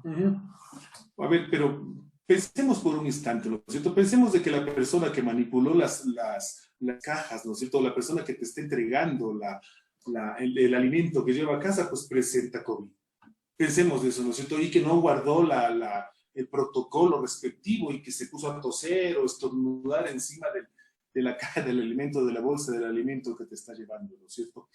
Ahí no hay ningún efecto en que te fumiguen la moto, la verdad, o sea, porque si es que el virus está en la moto, ¿no es cierto? Tendrías topar las llantas de la moto y llevarte a la cara, a las manos con lo que las topaste para contaminarte del virus, ¿sí? Entonces, yo la verdad, o sea, ya te digo, desde el punto de vista, entendiendo la lógica de la contaminación, ¿no es cierto? Yo no le veo algo pues que va a reducir totalmente los contactos, ¿no es cierto? Que por fumigar las motos que entran a dejarte la casa, el producto que pides a los conjuntos, ¿no es cierto? Vas a minimizar el riesgo de contagio, ¿sí? Puede ser un contagio si la persona que te entrega, ¿no es cierto? No guardas la distancia de los 2 metros que te piden, si el instante en que te dan las cajas, ¿no es cierto? Para tú entrarlas a tu domicilio, no tienes la precaución de incluso lavar las cosas que llegan. Claro, si te llega la caja del pollo, pues no la vas a lavar a la caja del pollo, pero lo que yo suelo hacer en casa es untarme las manos con el alcohol gel, ¿no es cierto? Y darles una vuelta, ¿no es cierto?, a las cajas de cartón que me han llegado. Incluso cuando regreso del supermercado, las bolsitas plásticas de las galletas, porque ahí están en doble empaque, las lavo con agua y con jabón. Igual lo que son las verduras, con agua y con jabón, ¿sí? Y si es que hay algo que no lo puedo lavar con agua y con jabón, me unto las manos en el alcohol gel y pues recorro la superficie. Por lo menos dejo actuar eso un minuto y medio, 2. ¿Sirve estos aspersores de alcohol también? ¿Sí? Claro, exacto. O sea, si tienes el aspersor de alcohol sobre la caja, ¿no es cierto? Sabes que el alcohol que está dentro es del 70%. Perfecto, le pones sobre la cajita del alimento que te llegó, sobre la bolsa, y le dejas actuar 2 minutos. Ahí la probabilidad, ¿no es cierto?, de que el virus, Pablo, es que había el virus ahí, ¿no es cierto?, pues va a bajar muchísimo. Dígame. Pablo, Carolina. el vinagre, pregunta Lili Ortiz también, y la verdad es que esto mi madre le quiere poner todo vinagre para desinfectarse un día. Así es la que típica. su respuesta la voy a grabar para poder enviársela, porque ella no sabe, alguna vez vino a mi casa y de repente olía todo a vinagre, y mi madre muere que el vinagre lo desinfecta todo. Entonces dicen que si desinfectar también vegetales y frutas, y Lili, yo le agregaría a tu pregunta si también espacio, porque ya les digo, mi madre desinfecta los pisos, el mesón, todo con vinagre. ¿Funciona? A ver, en esta parte le voy a decir a tu madre y lo que exactamente le dije a la mía, porque ella al inicio de todo esto también tenía lo mismo en la cabeza. Digo, mamita, si tú le pones... Exacto, o sea, si tú le pones vinagre a las frutas y no las lavas con jabón y crees que el vinagre va a ser la salvación, lo que estás haciendo es darle una ducha al virus, porque lastimosamente es un ácido débil, es un ácido orgánico, es un ácido débil, y al ser débil, pues la acción de estos electrones, de estos protones, es mucho menor, ¿de acuerdo? Entonces no es efectivo, ni tampoco las gárgaras con sal, ni tampoco esto de tener las ramas de eucalipto, ¿no es cierto?, para hacerte vaporizaciones y esas cosas, ¿no? O sea, el vinagre, o sea, mi madre así lo entendió, o sea, es como darle una ducha al virus. Es preferible coger y lavarlo. Pero no crees, Pablo, no crees Es decir, no, solamente para terminar esto, o sea, es decir, que le da, obviamente a las frutas y a todo esto hay que lavarlas con jabón, con jabón, sí, pero es decir, con eso ya es suficiente, o sea, es decir, no tienes que seguir poniéndole vinagre. ¿Qué le va a hacer si ya con el jabón quedarían limpias, o el vinagre las dejaría 100% limpias? O sea, ya están bastante limpias una vez que han pasado por el agua y el jabón, la verdad. O sea, ya lavaste la fruta, ¿no es cierto?, con agua y con jabón, ¿sí? Ya están bastante limpias, ¿verdad? Si es que, no sé, o sea, si ya mentalmente la idea es ponerle un poquito más de vinagre para que esté más limpio aún. Bueno, pero no sé, estuve en el supermercado el fin de semana y ya no había vinagre. Digo, por Dios, yo quiero vinagre para la ensalada, no para la, Claro. no para la, Oiga, para doctor, la desinfección. Doctor, lo último para cerrar esta interesante charla, mucha gente se ha enganchado con nosotros. 2 cositas finales. La una, el propio internauta Fernando hace minutos nos respondió y dijo que sí, que se refería al alcohol que sale del trapiche, y usted ya contestó, ¿no? El tema del trapiche. Sí. Ya, y lo segundo, habíamos escuchado que el alcohol efectivo es aquel que tiene, o el líquido efectivo, el desinfectante efectivo es aquel que tiene 70% de alcohol. Yo he notado que, por ejemplo, hay presentaciones de gel antibacterial que también utilizamos como una especie de sustituto provisional al lavado con agua y jabón. Queda claro que el lavado con agua y jabón es el efectivo, pero si no tengo a la mano el jabón y no puedo lavarme, puedo utilizar alcohol antibacterial. Pero no todos tienen 70%, hay unos que tienen 62%, 65%. ¿Qué tan efectivo es eso? Con eso cierro, doctor, tenga la bondad. Claro, Fabricio, por supuesto. Alcohol, ¿no es cierto? Sobre el 60% perfecto, 62 bien, 65 bien, 68 bien, todo sobre el 60 perfecto. Bajo del 60 ahí hay que empezar a dudar y es ahí donde cae la pregunta del internauta, ¿no? O sea, el alcohol que sale del trapiche está ¿qué? Por el 50-55%, o sea, eso no va a servir. Y la ultimita, el bicarbonato, porque hay un internauta que dice que, digamos, si puede utilizar el bicarbonato para lavar las frutas, o qué recomendaría para lavar las frutas y verduras. Que no sea jabón, por favor, doctor. Que no sea... En realidad lo que él dice es detergente, que la gente está creyendo que puede limpiarla con detergente, y en realidad hay unos líquidos, y bueno, supongo que esos sí son efectivos, los líquidos que se lo venden en el supermercado, que se supone que esos son para limpiar estas verduras, ¿no? A ver, recordemos, y en esto ustedes me van a dar la razón, cuando nosotros éramos niños, lo que se colocaba a veces para desinfectar la lechuga era permanganato, eran unas gotitas de color violeta que a veces se le colocaba en el agua con la lechuga, ¿no es cierto? Y la lechuga salía un poco media entre morada y café. Entonces, de ahí vienen esto de los líquidos para... Exacto, y tenía un sabor un poco especial. De ahí vienen estos líquidos que te venden en el súper, ¿no es cierto? Para desinfectar la lechuga. Ya creo que poco a poco va bajando menos. Claro, cuando hablamos de agua y jabón no me refiero al detergente de la lavadora, porque son otras moléculas, ¿no es cierto? Sino me refiero al jabón líquido, al jabón que tú utilizas para las manos, con lo cual deberías lavar las frutas. El bicarbonato, la verdad, no te va a servir para hacer un proceso de desinfección. El bicarbonato se lo utiliza más bien cuando tienes acidez en el estómago, ¿no es cierto? Que te tomas las agüitas o las cucharaditas de bicarbonato con limón para que no te arde el estómago. Pero esto versus desinfección, la verdad, no, muy poco o nada, diría yo. Claro, yo he visto que alguna gente utiliza el bicarbonato para el blanqueamiento de los dientes también. Madre, el bicarbonato, el vinagre de manzana, el bicarbonato, todas esas cosas. Ha derrumbado toda mi alacena el doctor el día de hoy. Sí, y además, Caro Mela, esta entrevista, por favor, descargarla y enviarle el link a su señora madre. Doctor Pablo Araujo, muy provechosa esta entrevista. Gracias por su tiempo y por estos minutos que nos ha regalado en esta noche. Un abrazo, muy gentil. Gracias, Fabricio. Un saludo muy grande para ustedes, Carolina y José Antonio, y para todas las personas que nos siguieron. Una gran tarde y quedémonos en casa, por favor. Por supuesto, gracias. El doctor Pablo Araujo, docente de la Universidad Central del Ecuador, investigador. Miren ustedes, yo lo conocí hace algunos meses al doctor Araujo porque estaba haciendo una investigación sobre las bacterias, una cosa muy interesante. Evidentemente la academia es muy importante y juega un papel superlativo en este proceso de conocimiento y de desmitificación de algunas cosas que se dicen. Por eso la importancia de esta entrevista, y noto que se enganchó muchísima gente. Y sí, lo que dice José Luis es cierto, el bicarbonato sirve para los dientes, pero otros creen que sirve también para el tema de combatir el coronavirus, ¿no? Bueno, cerramos el tema. En algunas poblaciones se lo ponen como desodorante también, ¿ah? Por supuesto. Oigan, cerramos este tema, hablamos de economía, ¿les parece? ¿Qué opinan? Yo quisiera su apreciación sobre un temita antes de entrar en materia de platas. No sé si le parece. O bueno, también tiene que ver con platas, ¿no?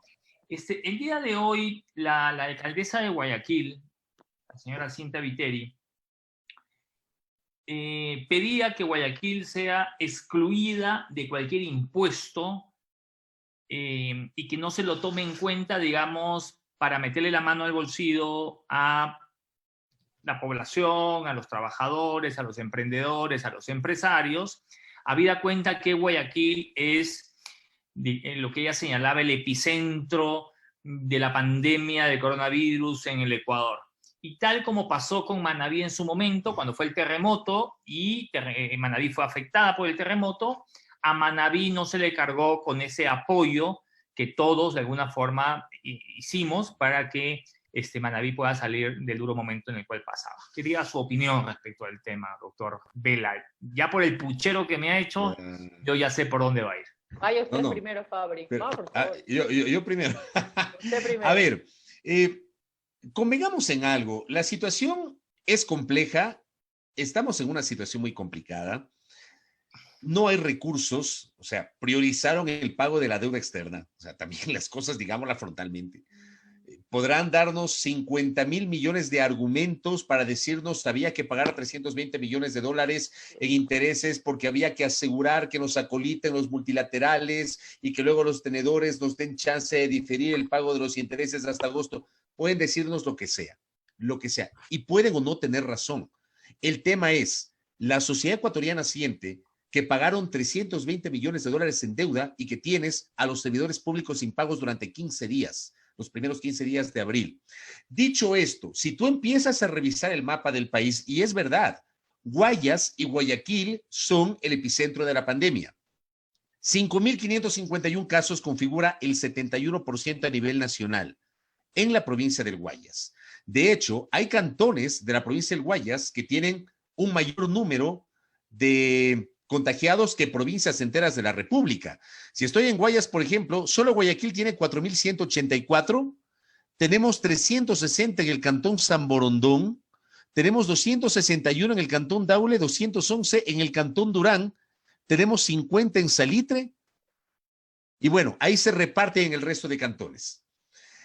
Lo mismo podría invocar Quito y Pichincha, que está en el segundo puesto, con 674 casos, de los cuales 623 se concentran en Quito. Lo mismo podría invocar Los Ríos. Los Ríos es la tercera provincia que ha sentido la afectación del COVID con 255 casos, de los cuales 111 se concentran en Babahoyo. Lo mismo podría invocar Manabí, que tiene 227 casos, de los cuales... Sí hay una gran diferencia, ¿no? Sí, pero lo mismo te pueden invocar. Casos. Es que mira, yo creo que aquí hay una diferencia, Fabri. Te pueden invocar incluso por el tamaño, ¿ah? Por el tamaño. O sea, el tamaño de Guayas no es el mismo tamaño de Los Ríos, el tamaño de Los Ríos no es el mismo tamaño de Orellana. Perdón, Caro, que le interrumpí. No, yo solamente quería agregar que aparte de esto de que otras provincias podrían invocar exactamente lo mismo, la situación con el terremoto no era igual, es decir, si bien tuvo un impacto en la economía general en el Ecuador, el mayor impacto fue justamente en las dos provincias más afectadas. Eran dos provincias afectadas. Esto estamos hablando de todo un país afectado, todo un país detenido. Entonces, realmente creo yo que por más que Guayaquil sea la provincia más afectada, todos están en cuarentena bajo las mismas circunstancias.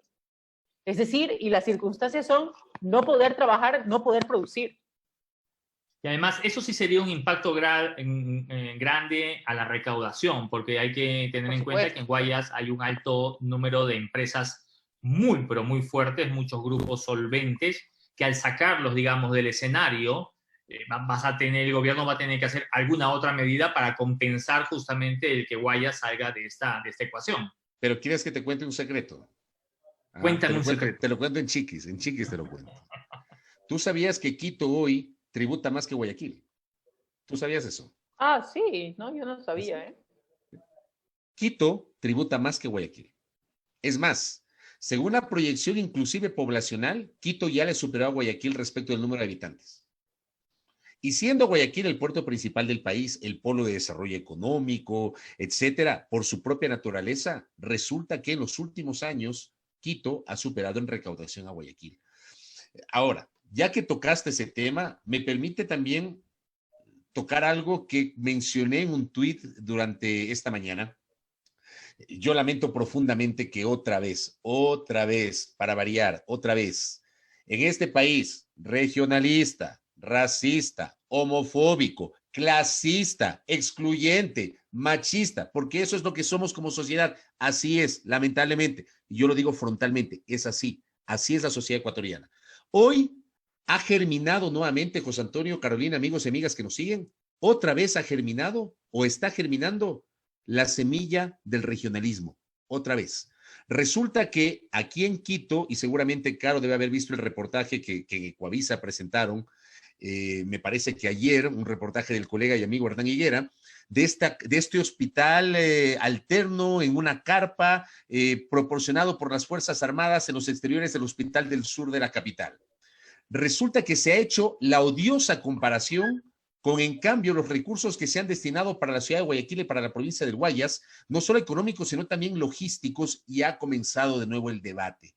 respecto de que por qué sí Quito, por qué no Guayaquil. Por acá dicen, pero a Guayaquil se le ha dado, y dicen, no, pero a Quito se le pone por si acaso, y por qué no se destinan todos los recursos a Guayaquil. O sea, otra vez la odiosa discusión separatista y regional. Vi algunos tweets de tu otrora sensei. Ah, sí, claro, ya sé a quién te refieres. Claro, por ahí va la cosa. Por ahí va la cosa. Ya le contaré en Chiquis cuál es mi otrora sensei. Uno no termina de decepcionarse de la gente, pero bueno. Lo que quiero decir es que en un momento en el cual se supone que este país debería tratar de unificar posturas, es cierto que en Guayaquil se ha manejado una situación complejísima, una situación inédita que no ha enfrentado el resto de la República. Y el país tiene que auxiliar a Guayaquil y a Guayas, pero por supuesto. Pero a mí me parece que determinados discursos lo que hacen es agitar el avispero y otra vez generar el resentimiento. Yo recuerdo en los años 90, fundamentalmente en los años 90, cuando esa semilla del separatismo germinó de tal forma que inclusive un matemático llegó a convertirse en diputado de la República justamente con ese discurso. Y empezamos otra vez a hablar del regionalismo, la pelea Quito-Guayaquil, que por qué le dan a Quito y por qué no le dan a Guayaquil. Este personaje, siendo un profesional de la matemática, dijo un par de cosas. La una, mofándose de Quito, que Quito viene del verbo quitar, ¿ya? Mofándose, porque está claro que Quito no viene de quitar, sino de quitucara, ¿ya? Pero mofándose, que Quito viene del verbo quitar. Y este mismo personaje, conjuntamente con otros patricios guayaquileños separatistas, marcharon por las calles del centro de Guayaquil y quitaron el letrero de la calle Pichincha, que queda ubicada en el centro de Guayaquil. O sea, estamos volviendo a lo mismo, José Antonio y Carolina, ya me parece un debate peligrosísimo. Es una fractura que están provocando y que creo yo va a convertirse en un punto sin retorno después de que pase la crisis del COVID-19. Yo creo que ese punto sin retorno también se vio muchísimo en octubre, Fabricio. Así que yo creo que la verdad, como tú dices, a veces tal vez hay que comenzar a aceptar lo que somos para ver si podemos empezar a cambiarlo. Entre más nos negamos la realidad y entre más solamente echemos la culpa al otro, yo creo que al final lo único que hacemos es no comenzar a actuar de manera correcta o no poder provocar cambios. Yo siempre he visto, por ejemplo, que, les voy a poner un ejemplo de lo que yo he podido analizar en algún momento. Por ejemplo, Alemania responde su historia triste del Holocausto y de los nazis. No la esconde, de hecho, todos los museos relacionados con eso son gratuitos en Alemania. Puedes entrar libremente y aparte de eso puedes grabar y hacer lo que te dé la gana dentro de los museos e incluso de los campos de concentración. Y yo creo que mucho de la actitud de Alemania es en ese aspecto de fuimos esto y ellos siempre han sentido culpa de alguna manera y tanto que creo que muchos estados también le echan la culpa de aquello y por eso ellos dan buenos fondos a otros estados por la culpa que sienten también por lo que pasó en la Segunda Guerra Mundial. Y somos esto, fuimos esto y tratamos de cambiarlo. No es esto de estoy echando siempre la culpa al otro, mientras que acá siempre la culpa es de la vaca, ¿no se dan cuenta de eso? Sí. O sea, aquí el actual gobierno sigue echándole la culpa al gobierno anterior en todos los discursos. O sea, estábamos 3 años. Entiendo que eso pudo haber sido el primer año. Entiendo que la situación es compleja y que muchas cosas se hicieron mal antes también. Pero no sé si es que necesariamente se estén haciendo bien ahora. Sí, pero siempre es echarle la culpa al otro. Así, no tenemos la capacidad. Y ayer, qué pena que te perdiste una linda charla con Roque Sevilla, porque ayer con Fabricio tocábamos justamente eso, la incapacidad que estamos teniendo ahora de ver el futuro.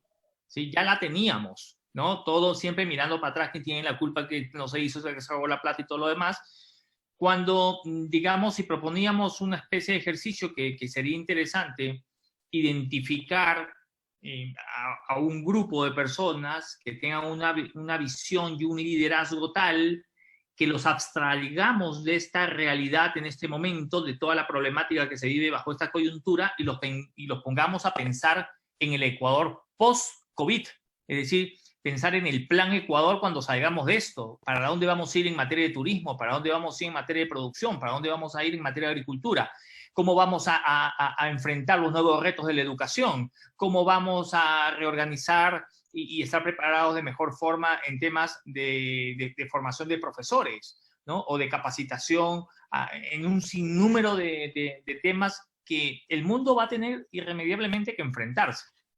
Hay que enfrentar aquello, pero partamos de lo coyuntural. Y ahí permítanme, por favor, queridos amigos, distinguidos internautas, entrar a lo que ha pasado hoy en la Asamblea Nacional. 5 horas y media de intervención del ministro de Economía y Finanzas. La intervención empezó sobre las 11:30 de la mañana más o menos, luego de la instalación de la Asamblea. 5 horas y media, digo, toda la parte de Richard Martínez. 3 intervenciones a lo largo de esas 5 horas y media. 18 legisladores de todas las vertientes políticas, y yo tengo una conclusión, luego de haber escuchado las intervenciones de los 18 legisladores. El plan económico que fue presentado por el presidente Lenín Moreno a las 17:30 del Viernes Santo, viernes 10 de abril del 2020, no tiene apoyo político en la Asamblea Nacional. Como fue concebido ese proyecto, no tiene apoyo político en la Asamblea Nacional. Ese proyecto, tal y como fue concebido, va camino al fracaso. ¿Y por qué lo afirmo de esta manera? Porque esas son las visiones de los legisladores. Digo, escuchando una primera intervención de 9 legisladores de diversas vertientes políticas y escuchando luego una segunda tanda con otros 9 legisladores, no escuché uno solo que apoye el plan económico, ni siquiera los legisladores de la bancada de Alianza País. ¿Ah? Sí, ni siquiera del oficialismo. No. Y no podrían estar jugando a que entre en vigencia por el Ministerio de la Ley. Pero tienen que mandar primero. Eso, ¿no? Pero tienen que mandar primero. Pues. Claro, sí. Pero digo, no pueden esperar el tema del Ministerio de la Ley, creo que va a tardar más. Fabri. A ver, para que entre, solamente para aclarar al José Antonio Caro, y también para conocimiento de la audiencia, para que entre un proyecto por el Ministerio de la Ley tendría que enviar al Ejecutivo, corre el plazo de 30 días, y si en los 30 días la Asamblea no se pronuncia, ahí entraría en vigencia el proyecto por el Ministerio de la Ley. Yo no creo en ese escenario, y no lo creo porque yo no veo ambiente en la Asamblea ni siquiera para jugar al Ministerio de la Ley. Yo veo ambiente para negar el proyecto como está concebido. Exacto, y porque tendrían que ni siquiera debatirlo, Fabricio. No, para que claro, entre... No, es que puede ser que lo debatan y puede ser que lleguen al plan y no se pronuncien. Ok, ya no se pronuncia. O sea, dentro de la lógica de la dinámica legislativa, llega un proyecto, es calificado por el CAL, se lo remite a una comisión, la propia ley orgánica de la función legislativa tiene unos plazos apoyados en lo que dice la norma constitucional, viene el primer debate, luego viene la elaboración del informe para el segundo debate. Generalmente todo esto ocurre en la dinámica legislativa. Pero ha pasado o ha ocurrido casos que se llega a la sesión clave en la cual se tiene que tomar una decisión y no hay votos para un pronunciamiento. Ahí opera el Ministerio de la Ley. Vencido el plazo, si la Asamblea no se pronuncia, opera el Ministerio de la Ley. Tiene que ser pronunciamiento de la función legislativa. Yo por eso digo, de lo que acabo de escuchar, a mí me queda claro que como fue concebido el proyecto, cuyo contenido final no lo conocemos hasta hoy, ese proyecto va camino al fracaso, porque además fue presentado sin ningún tipo de socialización previa ni consenso con diferentes sectores políticos, empresariales, sociales, sindicales, etc. Y eso es lo que te iba justamente a preguntar, Fabricio. Porque este proyecto de ley podía haberse también forjado incluso en el propio seno de la Asamblea y con estos otros sectores, es decir, Ejecutivo, Asamblea y sectores productivos. ¿Por qué el Ejecutivo nuevamente toma esto lo hago yo desde lo que nos está pasando, desde mi visión, en lugar de haberlo, como es una emergencia, y sabían perfectamente el escenario al que se estaban exponiendo, sobre todo con una asamblea que ya hemos hablado mucho también de aquello, pero saben perfectamente que esto no iba a ser tan fácilmente de aprobar. ¿Por qué no lo hicieron en conjunto con ellos y con los sectores? Es decir, ponerse a trabajar en conjunto. Eso es posible, Fabricio. Es posible, pero no lo hacen. Déjame, aquí encontré la fecha exacta. Les voy a contar otro secreto, en chiquis. A mis compañeros Carolina y José Antonio, y también en chiquis a los internautas. El 14 de octubre del año pasado, ustedes recordarán que en los primeros días de octubre se emitió el famoso decreto ejecutivo que eliminó los subsidios a los combustibles. El 14 de octubre cuando ya se había logrado solucionar, digamos, y hubo el compromiso del presidente de la República de que se derogue el decreto ejecutivo y comience supuestamente toda una cruzada de diálogo, cosa que no ocurrió jamás, no ocurrió jamás. Ese día 14 de octubre entrevisté en A Primera Hora al presidente de la Cámara de Industrias y Producción, Pablo Zambrano. Y Pablo Zambrano nos dijo públicamente al aire que incluso para el sector empresarial la decisión del gobierno de ir por la eliminación de los subsidios, ni siquiera fue focalización, ojo, fue eliminación de los subsidios a las gasolinas extra, Ecopaís y al diésel para uso automotriz, ni siquiera los empresarios habían sido comunicados sobre el tema. Pablo Zambrano dijo, a nosotros nos sorprendió. Y yo le pregunté, a ver, ¿cómo es que les sorprendió si resulta que Richard Martínez, el ministro de Economía y Finanzas, es un hombre ligado, que estuvo ligado al sector empresarial y particularmente al Comité Empresarial Ecuatoriano y a la Cámara de Industrias y Producción, de la cual en ese momento, cuando Richard Martínez era el presidente de la Cámara, Pablo Zambrano era vicepresidente. Ahora Pablo Zambrano es el presidente.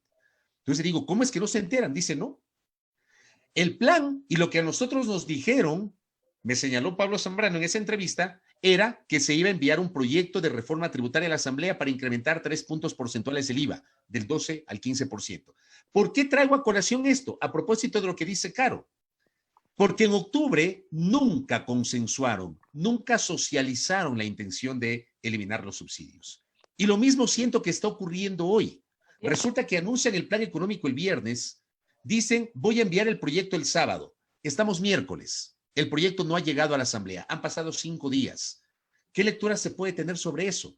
Lo lanzaron el viernes y empezaron a medir y como resulta que las reacciones han sido en el 99% negativas, resulta que se echaron para atrás y no enviaron o no tuvieron nunca listo el proyecto, otra vez incurrieron en el error de no socializar las cosas con los diferentes actores, con los empresarios, con los trabajadores, con las organizaciones políticas, con las funciones del Estado. O sea, es lo que yo siento. Así como siento, y esto también hablamos ayer, Caro, con José Antonio hicimos el ejercicio de la reducción del 50% de los sueldos de las autoridades. Esa decisión anunciada en la cuenta Twitter del presidente de la República el pasado domingo, cuando dice que he dispuesto a la reducción del 50% del salario del presidente, del vicepresidente, de los ministros, de los viceministros, y dice, he dispuesto lo mismo para las otras funciones del Estado, cuando el presidente de la República no tiene atribución legal ni constitucional para eso.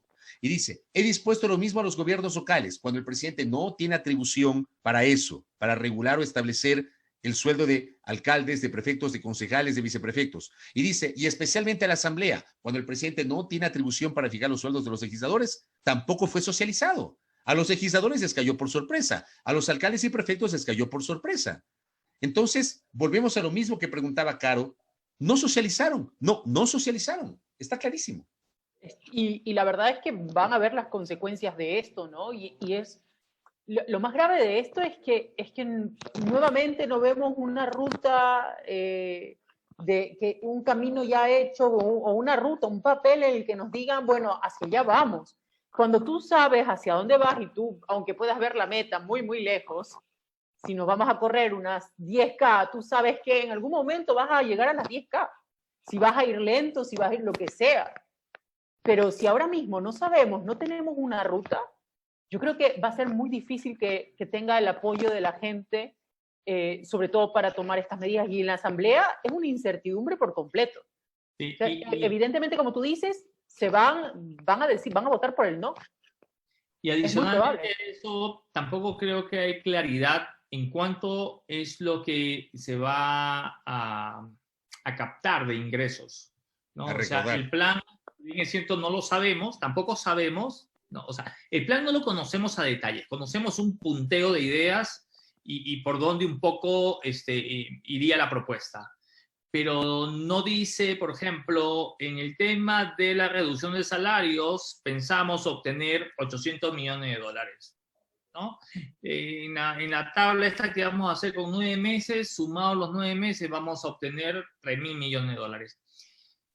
Para de alguna forma hacer un análisis y poder saber si se va a cumplir con las obligaciones, primero, del gasto corriente, que es el sueldo de maestros, médicos, policías, militares, en fin, que hablábamos el otro día y me parece que iba por el orden de de 700, 800 millones de dólares mensuales. Veo que tienes ahí una bitácora donde llevas los números. Por favor, aquí está todo. Muy bien, aquí está muy bien. mi tablet, porque yo soy a la antigua. Alumno disciplinado, me parece muy bien. Muy Sí, bien. como 700, 800 millones de dólares. Y ahora yo les quería compartir este cuadro que me lo he bajado de una publicación de la Tere Meléndez, que es muy acuciosa en sus publicaciones. Ahí está. Este es el presupuesto general del Estado 2020. 35.498,4 millones de dólares. Ese es todo el presupuesto del Estado. Ese es todo el presupuesto, ¿no? Así es. Digamos, que se ejecute, no se ejecute, no tengas para tener, pero es una idea. Y tú dices, mira, yo esto es lo que me pienso gastar en el 2020, ¿no? ¿Y de dónde usted va a tener este dinero, señor gobierno? Bueno, de los impuestos, de la venta del petróleo, en fin, una serie de recaudaciones. Obviamente ya sabemos que el petróleo ha sido golpeado, está, no sé si está por el orden de los $20, creo, o menos incluso. 18 dólares el día de hoy, lo proyectaste a $51. Esa fue la proyección en este presupuesto. Que dicho sea de paso, no fue aprobado por la Asamblea. Entró en vigencia por el Ministerio de la Ley.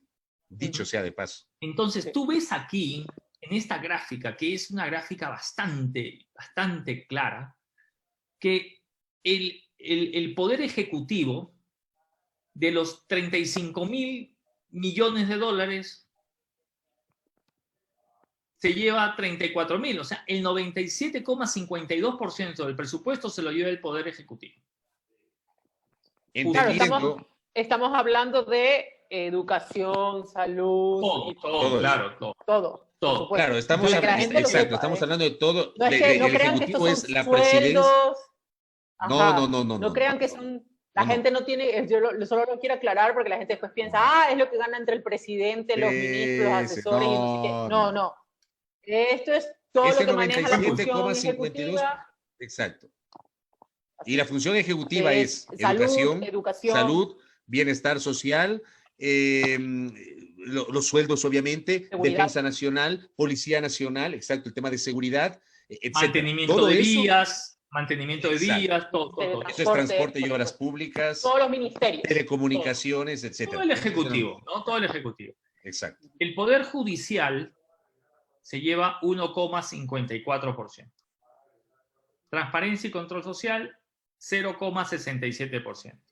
La función legislativa, es decir, la Asamblea Nacional, se lleva 0,16% del presupuesto general del Estado, es decir, ni siquiera medio punto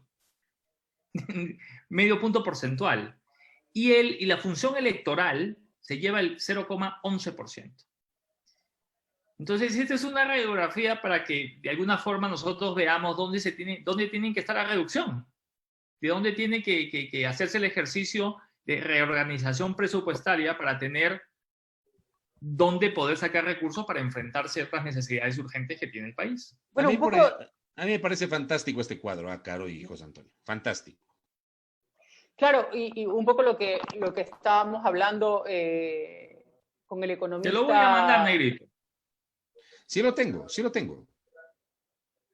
Bueno, entonces ya no te mando. No me mandes. Con el economista hablábamos también el día lunes, estoy perdida en el tiempo ya, y que él un poco decía, ¿no? O sea, tienen que salir de otros ministerios, ahora mismo no se puede estar en temas de vías, por ejemplo, es decir, el dinero que está destinado a aquello para poder ponerlo en estos meses, pues debería estar destinado a poder entregarlo en este momento de salud especialmente. Ahora la cuestión, yo sigo preguntándome, es ¿dónde hay dinero? Es decir, si realmente... Pero dígalo dinero, a la versión Vladimir. ¿Dónde está la plata? Claro. Entonces, claro, porque ¿dónde está el dinero que se supone que está destinado para justamente todos los proyectos que presentan los distintos ministerios? Porque eso es lo que hacen, los ministerios presentan sus proyectos desde el año pasado, dice voy a necesitar tanto dinero y se presupuesta. Y en teoría estos dineros suelen ser, si me corrige Fabricio, trimestrales, semestrales incluso. En algunos son trimestrales, que deberían ser una primera entrega antes del primer trimestre del año. Después viene para mediados del año y así. pero ¿dónde estaba el dinero? ¿De dónde pensaban sacar el dinero para este tiempo? O sea, no puede ser que todo sea necesariamente el petróleo. Tenía que haber algún tipo de planificación y tener algo de dinero que en este momento iba a estar destinado para justamente esos proyectos que ellos tienen la obligación de entregar los recursos. Y ahora tienes que ver, perdón, simplemente para complementar el tema del cuadro, que en ese presupuesto del Poder Ejecutivo también están los seguros, ¿no? Que es una cantidad importante también. O sea, asegurar todos los vehículos del Estado, los aviones, los tanques, la infraestructura. Y además de seguridad social, pues. Me imagino yo que ahí está la seguridad social. El IES, a mí el me hubiese ISPA, gustado, sí, sí. A mí me seducía mucho cuando dijiste que íbamos a invitar a un asambleísta el día de hoy, o una asambleísta, no sabía confirmado. El problema es que no se termina la sesión, te cuento. Sí. Quizás mañana tengo un tema súper interesante, pero que sí quisiera contar con la participación de un asambleísta para conocer si es viable o no es viable. Por ahí, no es que yo me he sido iluminado y ha caído una idea que quiero presentarla para salvar el país, pero estoy leyendo algunas cosas que están sucediendo en algunos países, algunas acciones que han tomado, que creo que replicándolas podrían funcionar aquí. Por eso quisiera saber si legalmente eso se lo puede hacer. Pero eso seguramente el día de mañana, si es que acaso Fabricio logra generar. A propósito de lo que estás diciendo, José, si ustedes han notado que por lo general las autoridades aquí, mucha gente, creo que a ratos a veces el propio ecuatoriano, siempre nos estamos comparando con lo malo. Sí. Es decir, no nos comparamos con el mejor ejemplo de lo que pasa en otros países. No. Sino nos comparamos con el mal ejemplo. Si a Ecuador, a Colombia o a Perú les está pasando algo, entonces si es algo negativo, decimos, miren lo que les está pasando a Colombia y Perú. Pero no podemos decir, miren lo que le está pasando a Corea o miren lo que le está haciendo a Alemania. Nunca nos comparamos con algo que sea mejor. Es increíble. Siempre nos estamos comparando con el peor de los casos. Pero sí pongo el ejemplo de Colombia y Perú. En el discurso gubernamental siempre se recurre a señalar insistentemente que vean cómo está Estados Unidos, si Estados Unidos no lo puede hacer, no lo pudo hacer, vean cómo reaccionó Italia, cómo reaccionó, y es un poco lo que dices, ¿no? Exacto. A mí lo que me preocupa es eso, ¿no? De no estar preparándonos, ya debería haber un equipo preparando para el Ecuador posterior a esta crisis. Ahora, chicos, les tengo perdón, José, pregunta, y de hecho, digamos, solamente para cerrar esto, lo que tú estás diciendo, es que justamente a propósito de lo que estás diciendo, estas comparaciones, lo que pasó Italia y España, pues nosotros al final repetimos exactamente los mismos errores. Por eso nos está pasando lo mismo que España e Italia, solamente que ellos tienen un sistema de salud un poco mejor que el nuestro y a ratos también muchos doctores han dicho que estaban sobreestimados, porque tampoco eran tan así, también habían recibido muchas reducciones en los últimos años. Pero al final era justamente por eso, la gente estaba saliendo, la gente no estaba cumpliendo con la cuarentena, etcétera, etcétera. Se iba de vacaciones, estaba en la playa, el fin de semana que se supone que debían estar en la casa. Entonces al final no es que ellos no pudieron, si ellos no pudieron hacerlo por nosotros, ¿por qué? Estamos comparándonos con eso justamente mal, que tampoco se hizo. Yo sé casi me pego la carcajada, flaco, pero Jorge Calderón nos escribe y dice en su mensaje, casi me pego la carcajada. Dice, hasta para compararnos somos malos. Bueno. Oiga, yo sé que ustedes son un par de periodistas bien informados, ¿no es cierto? Que tienen sus fuentes. Yo me he desoxidado, digamos, a propósito de la invitación que me hizo Fabricio para estar en estas tertulias vespertinas, pero yo obviamente estuve durante muy buen tiempo en otra rama de la comunicación,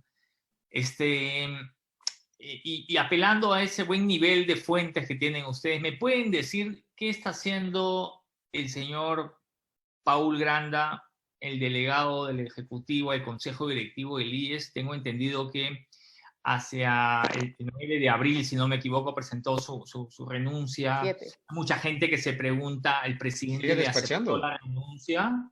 Sigue despachando. Sigue despachando él como autoridad del como IES, presidente del Consejo Directivo del del Instituto Ecuatoriano de Seguridad Social. Así es. O sea, Sigue no ha habido ¿Cómo ninguna interpreta? comunicación oficial del presidente que haya aceptado la renuncia de él y que además de eso tenga presente su reemplazo. Eso no ha ocurrido. Eso lo que implica es que si no te aceptan la renuncia, tú sigues al frente de la institución Claro. para la cual te han nombrado, ¿cierto? Es que el presidente tiene que aceptar la renuncia. El presidente tiene que emitir un decreto ejecutivo aceptando la renuncia, agradeciéndole por los servicios, porque eso es lo que se estila cuando se trata de una dimisión, y encargar el despacho o nombrar a un nuevo delegado del Ejecutivo ante el Consejo Directivo del IES. Mientras tanto, el doctor Paul Granda sigue despachando, sigue siendo el presidente del Consejo Directivo del IES, pero está claro que en estos últimos días ha tenido un perfil totalmente bajo, no ha tenido apariciones públicas. Me imagino yo que está a la espera de un pronunciamiento por parte del presidente de la República, ya de forma oficial, ¿no? Un par de cosas para ir cerrando. Mira tú, con un entrevistado se nos queda bastante material para comentar con ustedes.